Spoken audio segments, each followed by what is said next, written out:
होती है और ये मुखड़ा है और हाथ में माइक है, ठीक है। बात मेरा जय भीम जय भारत।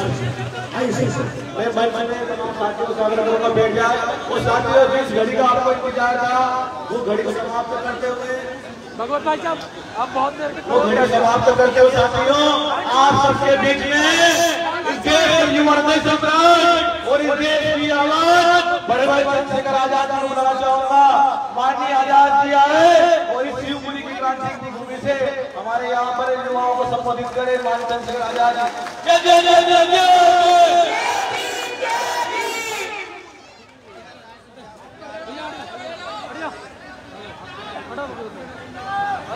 आराम से बैठ बिल्कुल शांत मुझे लगी हुई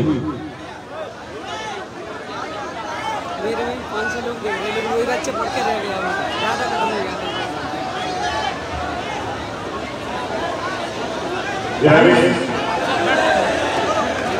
मेरी आवाज कहाँ तक आ रही है? धन्यवाद।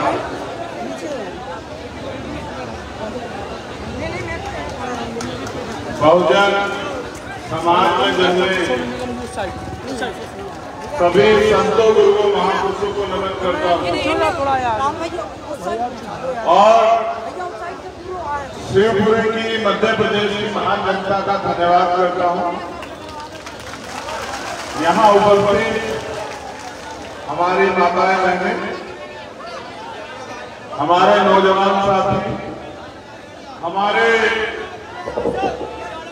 बहुत ही सीनियर और जिम्मेदार साथी, यहाँ इस आज की प्रोग्राम की पूर्व आयोजक कमेटी, जिला की भारतीय आजाद समाज पार्टी और प्रदेश की पूरी टीम का धन्यवाद। साथ साथ जो वॉलेंटियर यहाँ लगे हुए हैं मैं उनका भी धन्यवाद करता हूँ।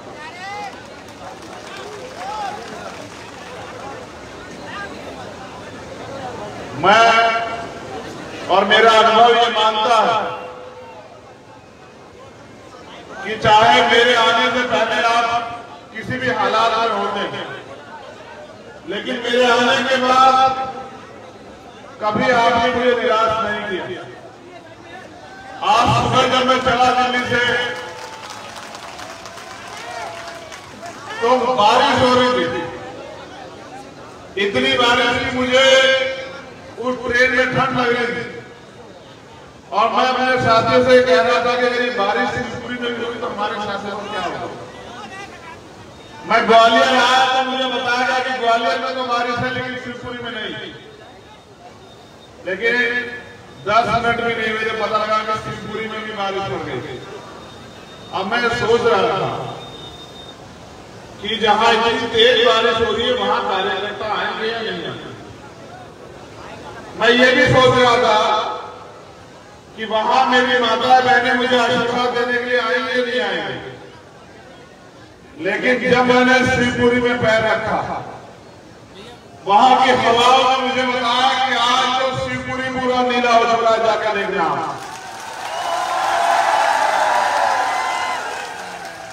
एक गरीब के बेटे को इतना प्यार देने के लिए जो आपके बीच में से बहुत बहुत धन्यवाद। आप सब लोगों का दोबारा पूरे धन्यवाद। मुझे आपसे बहुत जरूरी बात करनी है। क्या आप 20 मिनट मुझे सुनेंगे? जो जिस स्थिति में वैसे खड़ा है, हो सकता है कोई एक काम पे खड़ा हो सकता है किसी पे कुर्सी ना हो सकता है कोई जमीन पे बैठा हो। जो इस मंच पे बैठा है वो भी मेरा है और जो सामने बैठा है वो भी मेरा है। जो गाड़ी के ऊपर खड़ा है वो भी मेरा है और जो जमीन पे बैठा है वो भी मेरा। हर एक मेरा अपना। मैं जितना प्यार इनसे करता हूं उससे कहीं गुना ज्यादा प्यार आप लोगों से करता हूं। मैं जब पैदा हुआ तो मैं अकेला था, लेकिन अब मैं अकेला नहीं। आज इस लड़ाई को लड़ने वाले मेरे साथ हर प्रदेश में लाखों लोग हैं। मैं दोबारा से पूरी भी भारतीय आजाद समाज पार्टी की टीम का धन्यवाद करता हूं। मध्य प्रदेश की एक एक कार्यकर्ता का धन्यवाद। साथियों, मैं उस टीम का नेता हूं जो नौजवान है, भावुक है, जनूनी है और जो नियम मानती नहीं, सिर्फ नियम तोड़ती, नियम से उसका कोई मामला नहीं। उनको लगता है कि इतने नियम उनके ऊपर थोपे गए, अब कोई नियम नहीं छोड़ना, हम सारे नियम को तोड़ देना है। तो नियम तोड़ के हम लोग आगे नहीं बढ़ पाएंगे। हमें अगर ये लड़ाई जीतनी है, जो लड़ाई में मैं आपको बताऊंगा, तो हमें नियम मानने पड़ेंगे। और नियम जितने मेरे लिए उन्होंने आपके लिए दिए। मैंने आज कैडर प्रोग्राम चल रहा है, उसका एक कारण है। मेरी बात को गौर से सुनो। किसी भी डिपार्टमेंट में जब कोई बच्चा भर्ती होता है तब तक वो आम होता है, हमारे जैसा नौजवान। लेकिन फिर उसको उसकी डेडिकेशन के मुकाबले बनाने के लिए ट्रेनिंग दी जाती थी। जैसे आर्मी में कोई नौजवान भर्ती होता है वो आपके जैसा होता था, लेकिन फिर उसको 6 महीने 9 महीने 1 साल की कड़ी मेहनत, कड़े प्रशिक्षण से गुजरना पड़ता था। वो योद्धा बनता, जवान बनता है। मैं जब आके देखता हूं तो मैं डरता हूं, क्योंकि सागर में एक हादसा हुआ था कि कहीं आपको चोट ना लग जाए, कोई हमारे देश से ना चला जाए, किसी को नुकसान ना हो जाए। लेकिन आप तो नहीं करते हैं, आप तो इस बात की परवाह नहीं करते हैं। एक तो मुख्यमंत्री जी ने आवारा पशु ने छोड़े हुए सड़कों पे, वो उनकी रोकथाम नहीं कर रहे हैं। ऊपर से ये हमारे जब ये नीले सैलाब के योद्धा होते हैं, ये किसी की परवाह नहीं करते हैं। लेकिन आज लड़ाई बदल चुकी थी, हालात बहुत सामान्य नहीं। अगर आप स्वाभिमान सम्मान से जीना चाहते हैं, आप अधिकार चाहते हैं, आप गुलामी की बेड़ियां काटना चाहते हैं, तो आपको उसकी कीमत चुकानी पड़ेगी। आने दीजिए उनको, कुशवाली को एक जिम्मेदार रखी वहां भेजो, जिसमें लोग आने परेशानी ना हो।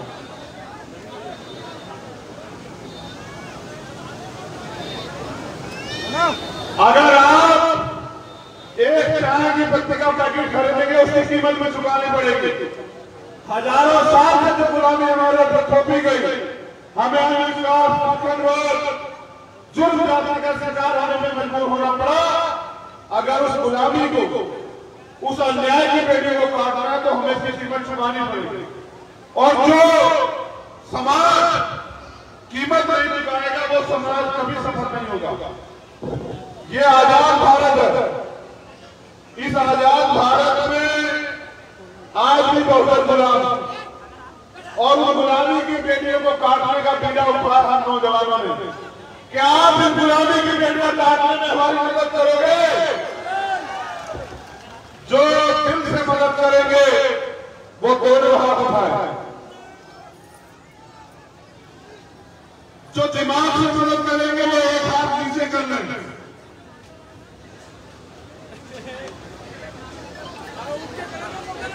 मैंने कहा ना कि बिना ट्रेनिंग के भीड़ भेड़ जैसी, मैं इस लड़ाई को भीड़ के जरिए नहीं जीत सकता हूं। क्या बताओ, भीड़ ने कोई लड़ाई जीती है आज तक? इस लड़ाई को जीतने के लिए उनसे ज्यादा कैडराइज तैयार लोग चाहिए। मैंने कहा कि जो लोग दिल से मदद करेंगे वो दोनों हाथ मारेंगे, जो खाली तन से मदद करेंगे वो दोनों में से एक हाथ नीचे कर लो, जो मन से और तन से दोनों से मदद करेंगे वो दोनों हाथ ऊपर रखो।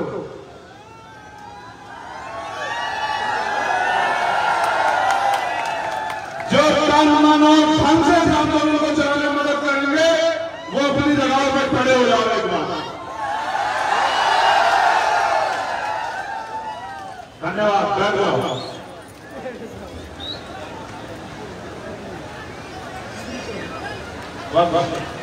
मैं आपसे कुछ बातें शेयर करना चाहता हूं, फिर मैं अपनी बात रखूंगा। आप सुनेंगे? अस्ते यहां जाओ, ये पकड़ो। अब शांति से मेरी बात सुनो। नारेबाजी से मुस्कुराने से मिशन सफल नहीं होगा। देखो, गौर से सुनो। करेला बीएमओ ने महिलाओं और मान्यवर काशीराम साहब पर बजट टिप्पणी की, जाति सूचक शब्द कहे।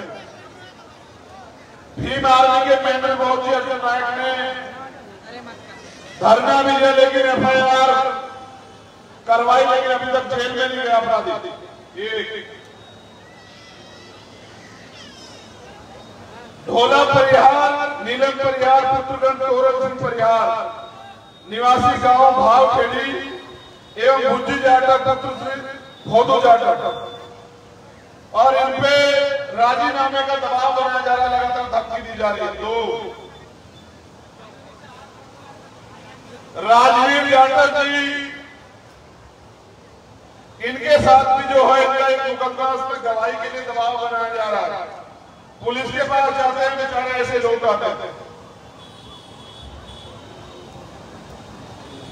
प्राथी गिरिराज जाटव पुत्र शंकर जाटव निवासी ग्राम फरारा, इनके यहां मर्डर हुआ है और मुझे लगता है कि अभी कोई कार्रवाई नहीं हुई, तभी मेरे पास आए।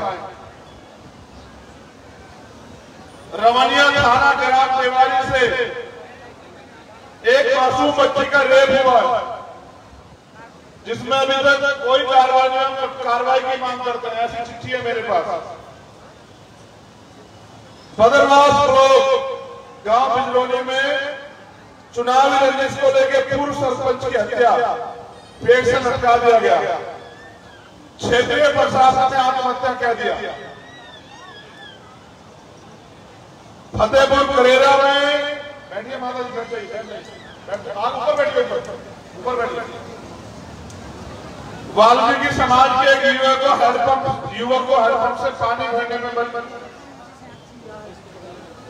गोली मार दी गई। भावखेड़ी में 2 बच्चे रोड पर कर दिया, मार दिए गए। एक और FIR है, ये पुराना, प्राथी की पुत्री ससुराल में जिसका देहांत हुआ, उसकी जांच नियमानुसार कराई जाए। भाई प्रशासन के लोगों से मेरा निवेदन है, हमारे कार्यकर्ताओं को कुछ ना कहें, प्यार से बात करें उनसे। एक और एप्लीकेशन है, मुझे आवेदन के आरोपी चुनावी रंजिश, पुरानी रंजिश में जानलेवा हमला किया।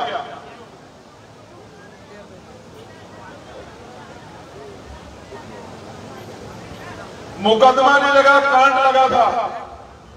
FIR दर्ज हुई, कोई कार्रवाई नहीं हुई। प्राथी की नाबालिग पुत्री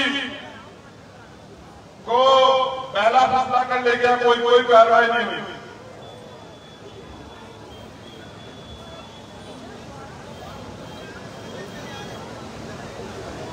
शासकीय भूमि पे अंबेडकर सामुदायिक भवन है तो सुरक्षित है, लेकिन अभी तक हमारे लोगों के हाथ में नहीं है। और ये अंतिम घटना जो मेरे हाथ में है, ये वो है जहां एक बच्ची जो है दलित समाज की, वो स्कूल जाना चाहती थी। कुछ नालायकों ने उसको इसलिए रोक दिया कि इस गांव की बेटियां स्कूल नहीं जाती है, उसके परिवार के साथ मारपीट गई। बड़ा शाहजहां का मामला है। मैं ये बातें आपको क्यों बता रहा हूं जी? जी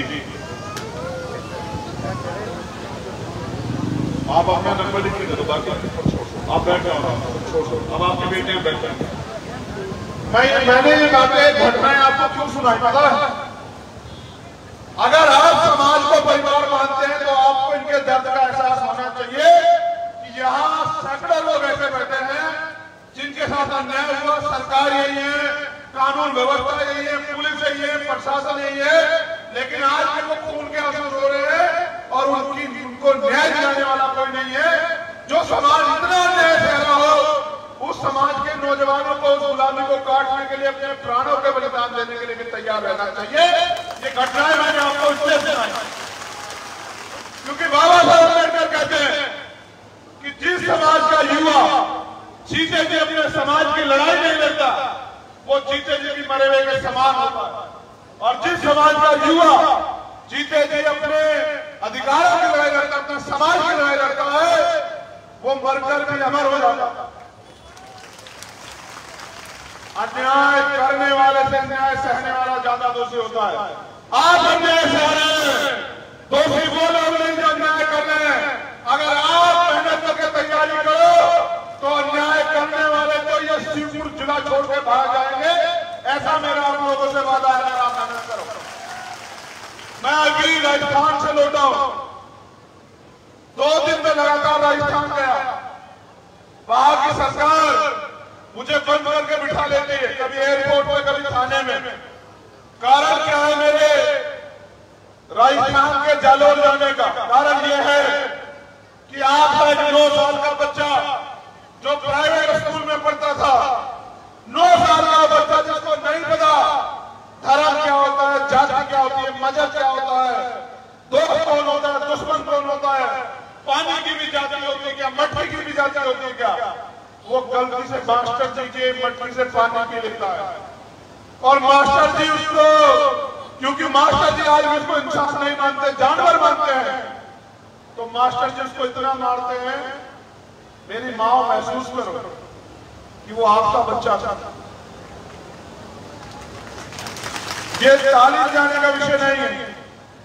महसूस करो कि वो आपका बच्चा था, आप में से किसी एक का बच्चा था, जिसको आपने अपने खून पसीने से पाला था। आप खुद गीले में लेटे, उसको सूखे में लिटाया, आपने अपना पेट भूखा रखा, उसको खाना खिलाया, उसको दूध पिलाया, आपने अपनी दवाई नहीं दी, आपने उसको कपड़े दिलाए। उस 9 साल के बच्चे को सिर्फ इसलिए मान दिया गया कि उसने उस घड़ी से, उस मटके से पानी पी लिया। मैं इसलिए गया था कि उसका बाप ये कहता है मुझे कि मुझे भरोसा, अगर मेरा भाई आएगा तो मुझे न्याय मिलेगा, वरना मुझे किसी पे भरोसा नहीं कि मुझे न्याय मिलेगा। मैं इसलिए एक बार मुझे पकड़ेगा, 10 घंटे पुलिस मुझे पकड़ के दिल्ली आई। मैंने थोड़ी देर में टिकट कराया, पुलिस के जाने से पहले मैं वापस पहुंच गया। मैंने उनसे कहा मैं हाथ जोड़ता हूं, मुझे जाने दो, मैं लड़ना नहीं चाहता। मेरी आपसे कोई लड़ाई नहीं है। मेरी लड़ाई ये है कि आज मेरा परिवार दर्द में है, मैं उनके दर्द को बांटना चाहता हूं, उनके आंसू पूछना चाहता हूं। लेकिन वहां की निकम्मी सरकार ने मुझे मेरे परिवार से मिलने नहीं दिया। परसों रात 1:30 बजे, रात्रि यानी कि सुबह का 1 बज गया था, 1:30 बजे मेरी बात हुई। वो 500 लोग बैठे हुए थे। वो कहते हैं आप आजाद, आपको कोई नहीं रोक सकता। सच कह रहे हैं, नहीं रोक सकता कोई मुझे। लेकिन इन निकम्मी सरकारों को मैं ये आजादी नहीं देता कि वो मेरे कार्यकर्ताओं को पीटे, उनको झूठे मुकदमे लगा के जेल में डाल देता। मेरी चुप्पी अगर है तो मेरे कार्यकर्ताओं की वजह से, मेरे परिवार की वजह से है, वरना देश का प्राइम मिनिस्टर भी इस बात को जानता है और मध्य प्रदेश का चीफ मिनिस्टर भी इस बात को जानता है। अगर भीम आर्मी ने कुछ तय किया तो वो कोई दीवार ही नहीं बनी जो स्कूल का रास्ता रोक दे।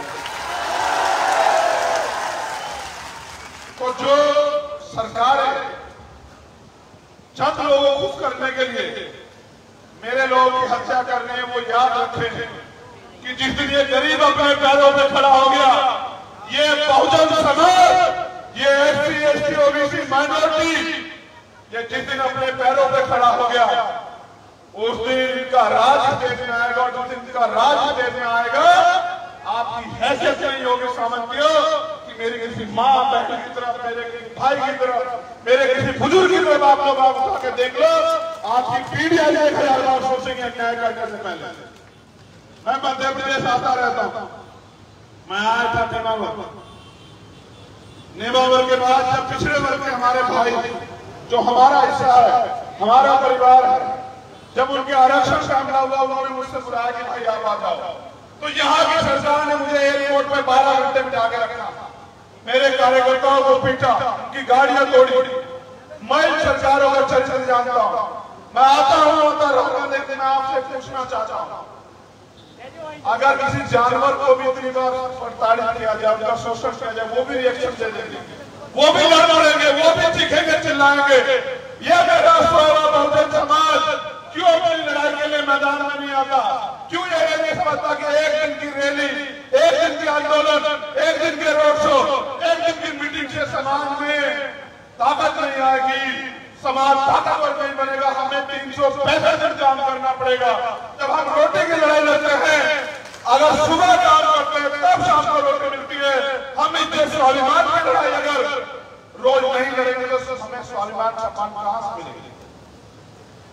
मैं जब अपने लोगों के चेहरे देखता हूँ मंजीत भाई, आप तो मेरे पुराने साथी हैं, जब मुझे जिले के लोग जानते थे, आप मुझे तब से जानते थे, मैंने कभी अन्याय के आगे घुटने नहीं टेके। मगर मैं जब गांव देहात में जाता हूं तो अपनी माओ के चेहरे देखता हूँ, अपनी बहनों के चेहरे देखता हूँ, उनके चेहरे पे एक उम्मीद होती है। वो जब मुझसे हाथ मिलाती हैं, मुझे आशीर्वाद देती हैं या मेरे बराबर में खड़े होकर फोटो खिंचवाती, तो वो ये एहसास करती है कि यहाँ हम सुरक्षित हैं, ये हमारा बेटा हमें न्याय दिलाएगा। ये हमारे जो गुलामी 70 साल से हमारे ऊपर आजाद भारत में भी हमें गुलामों जैसा जीवन जीना पड़ता था, ये उस गुलामी से हमें आजाद करेगा। लेकिन मैं आपसे पूछना चाहता हूं, क्या मैं अकेला इस लड़ाई को लड़ सकता हूं? क्या बिना आपके मैं इस लड़ाई को जीत सकता हूं? आप ये बताओ, जो सुविधाएं, ये इसको क्या मानते हो?